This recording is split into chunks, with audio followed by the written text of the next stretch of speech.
धनियों के तो धन है लाखों, मुझ निर्धन के धन बस तुम हो।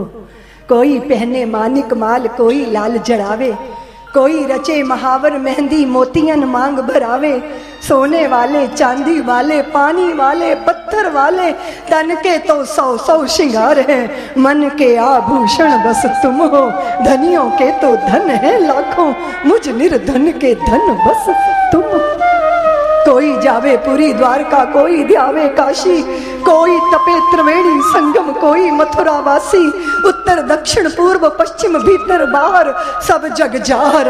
अन्यों के 100 तीर्थ हैं, मेरे वृंदावन बस तुम हो। धनियों के तो धन है लाखों, मुझ निर्धन के धन बस तुम हो।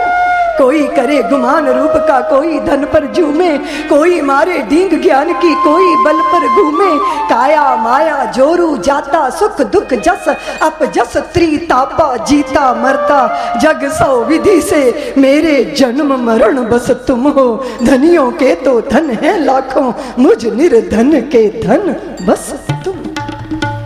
संसार जहां अपने अपने को पाया है, तो वहां अपने शरीर को अर्पित करिएगा, अपने मन को मां भगवती पराम्बा जगत जननी आशुतोष शंकर भगवान वृंदावन बिहारी मेरे त्रिभुवन मनमोहन, जिनकी त्रिभंगी सबके हृदयों को आकर्षित कर लेती है।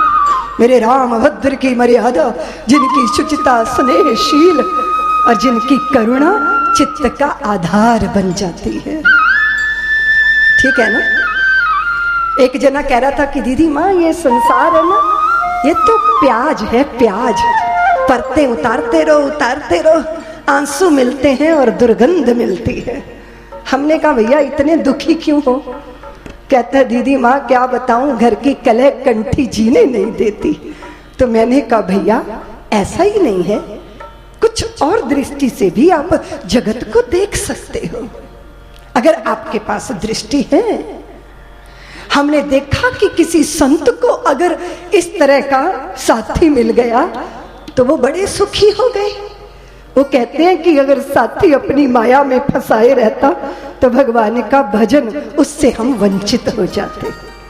एक जना कहते हैं दीदी माँ घर में बड़ी अनुकूलता है, पत्नी बहुत अच्छी है, पति देव अच्छे हैं, तो हमारे से भगवान का बड़ा भजन बनता है, बहुत सुखी हैं हम। और एक कहते हैं कि दीदी माँ बड़ी खतरनाक है, कभी कभी तो सिर के ऊपर कूड़ा डाल देती है। तो हमने कहा देखो, एक नाथ जी की पत्नी बड़ी लड़ाकी थी और एक बार खूब लड़ी। बाहर निकले तो छत पे चढ़ के कीचड़ से बाल्टी में भर के कीचड़ सर पे डाल दिया। वे बोले देखो अभी अभी तो गरज रही थी, अब बरसना भी शुरू कर दिया। और जाके भगवान का भजन करने लग गए। अनुकूलता हो तो भी प्रभु का आराधन करो, और प्रतिकूलताएं हो तो भी किसको आराधोगे, मन किसको दोगे, हृदय को आनंद कौन देगा। और आज हम मां भगवती के चरणों में बैठे, और आप जानते हो कि भगवान के ऊपर जब कलंक लगा था ना, तो वे अन्वेषण के लिए गए थे। जामवंत जी मिले थे उनको, मणि तो मिली नहीं, मणि प्रसेनजित को तो किसी शेर ने मार दिया था, शेर को भी जामवंत जी ने मार दिया था। और उस गुफा में जब प्रवेश कर गए भगवान, जामवंत जी के बच्चे खेल रहे थे मणि से। जामवंत जी युद्ध में तत्पर हुए 27 दिन तक, और फिर जब उन्होंने भगवान के वक्षस्थल को भृगु के चरणों से अंकित देखा तो चरणों में गिर गए। आप तो वही हैं मेरे आराध्य, अरे आपके श्री चरणों से गंगा निसृत होती है। आपके वक्ष पर भृगु का, त्रिदेवों में जब धैर्य की परीक्षा के लिए भृगु गए थे तो विष्णु जी के वक्षस्थल पर पाद प्रहार किया था ना। आप तो मेरे वही आराध्य। मणि ही अर्पित नहीं, जामवंती भी अर्पित है प्रभु। और जामवंती तो साक्षात लक्ष्मी है। जहां जामवती होगी वहां लक्ष्मी होगी, श्री होगी, वैभव होगा, विजय होगी, जय जयकार होगी। और यहां तो बाहर लोग प्रतीक्षा कर रहे थे, भगवान की प्रतीक्षा में बड़े धैर्य की जरूरत होती है। 12 दिन ही रुके लोग, लौट गए द्वारका। वसुदेव जी अधीर हो गए, पुत्र की प्रतीक्षा में प्राण अधीर हैं। देव ऋषि नारद ने कहा कि श्रीमद् देवी भागवत श्रवण करो वसुदेव जी। होगा ये कि जिस दिन श्रीमद् देवी भागवत की पूर्णाहुति होगी, उस दिन आपके पुत्र अकेले नहीं, पुत्र वधू सहित आपको आकर धन्य करेंगे, कृतार्थ करेंगे। ये श्रीमद् देवी भागवत वसुदेव जी ने श्रवण की। और वैसे भी जब कठिन काल हो ना, प्रतीक्षा बहुत मुश्किल होती है करनी, होती है ना। प्राण अधीर हो जाते हैं, बेचैन हो जाता है मन। प्रतीक्षा जिसकी हो रही है ना, वो तो अभी नहीं आए, लेकिन प्रतीक्षा जिसकी हो रही है वो आके हृदय में बैठ जाते। फिर बाहर भीतर बार बार घड़ी देखते हैं हम, समय नहीं बीत रहा। प्रतीक्षा की घड़ियां तो मौत से भी बुरी होती हैं। और जब मन अधीर हो, जब कहीं कोई साधन ना मिले, आधार ना मिले, तब पराम्बा मां भगवती के चरणों का आश्रय लेना चाहिए।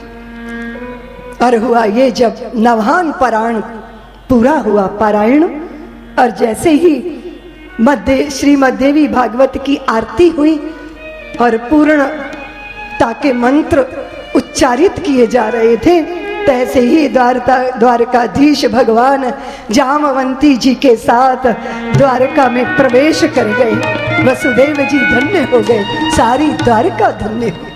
मां पराम्बा मां भगवती की ही कृपा थी जो वसुदेव जी के जीवन का आधार बनी। द्वारका को द्वारकाधीश दोबारा मिले। खुशियां, प्रसन्नताएं, आनंद, आह्लाद, अपने प्यारे, अपने प्रियतम को पाके भला किसको प्रसन्नता नहीं मिलेगी। लेकिन सत्राजित को क्या मिला? उपालंभ मिले, उपेक्षाएं मिली, अपमान मिला। लोग कहते थे सत्राजित ये तो धन पशु बन गया। अरे मणि के लिए भगवान पर कलंक लगाने वाला, आक्षेप लगाने वाला। बहुत सुंदर प्यारी सी कथा, श्रीमद् भागवत की महात्म्य की कथा है ये। जो पुण्य गंगा स्नान से नहीं मिलता, जो पुण्य तीर्थ गया काशी जाके नहीं मिलता, वे पवित्रता, वे पावनता जो मथुरा नहीं मिषारण्य में उपलब्ध नहीं होती, वो सभी तीर्थों से भी जो नहीं मिलती है, वो पवित्रता नवान यज्ञ में सम्मिलित होकर मिल जाती है, क्योंकि मां ही है पावनता देने वाली। तथा न गंगा न गया न काशी, न नैमिषण्णो मथुरा न पुष्करम, पुनाति सद्यो वद्रिवनम नो यथा ही देवी मख एष विप्रः। हे पावन प्रवाह, बड़ा विचित्र सा पुत्र पैदा हो गया। इसको तो बुद्धि नहीं है, इसको तो प्रतिभा नहीं है, इसको तो व्यवहार करना नहीं आता। ये कैसा पुत्र? ऋत्वाक को पुत्र हुआ। क्या मेरे रजवीर्य में, मेरी पत्नी के परिश्रम में, मेरे पुण्यों में कोई कमी रह गई? एक कैसा पुत्र? पूर्व जन्म में मैंने जरूर कुछ बुरे कर्म किए होंगे। ऋत्वाक जो है वो परेशान थे पुत्र की दशा देखकर, क्योंकि निश्चित रूप से अगर सामने पुत्र पुत्री के रूप में, स्वजन सहोदरों के रूप में ऐसा कुछ खड़ा होता है तो चिंतन तो चलता है। लोग मुझे कहते हैं दीदी माँ, हमारे दादा परदादा पर बाबा सबने इतने पुण्य किए, ये पुत्र कैसा पैदा हो गया? सारे कुल की कीर्ति को मिट्टी में मिलाता है, ये कैसे पैदा हो गया? चिंतन करो, ये कैसा पुत्र? तुम्हारे ही कर्म पुत्र बनकर सामने आ गए।